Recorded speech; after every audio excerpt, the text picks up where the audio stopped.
In case some of the switches are not working for you, you can replace them on your own. Just order the replacement part and follow these few steps.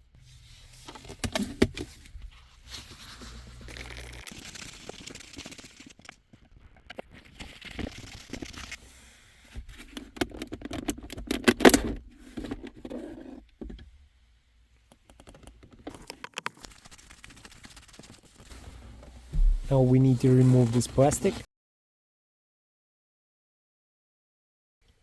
To remove this wood, you would pull this to yourself and also upwards, and now you would feel that this wood cannot be removed completely. Why? Because connectors are actually holding this in place. So now you need to unplug all the connectors to all the switches, and then you would have this wood removed.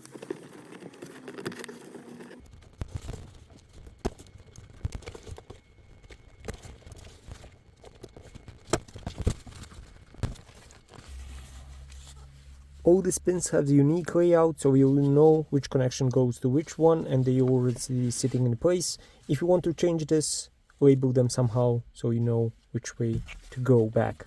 And in order to remove the keys, what you would need to do, there are these clips on each side that are holding the switch, so you would need to pull on both of them at the same time in order to pop out the switch itself. It's hard to do it with recording and also showing it to you, so you would need two flat screwdrivers, something like this, one on this side, one on this side, and then you will be able to push out this switch. So let me try to do that with this one, trying to show you. It looks good. When you get your replacement switch, you would just place it here, and then you will just press it, and you will hear clips clicking, and that's it. Now we just put it back like we removed it, and everything is simple enough, so you can do that backwards. Thank you for watching. If not already, please subscribe. Thank you.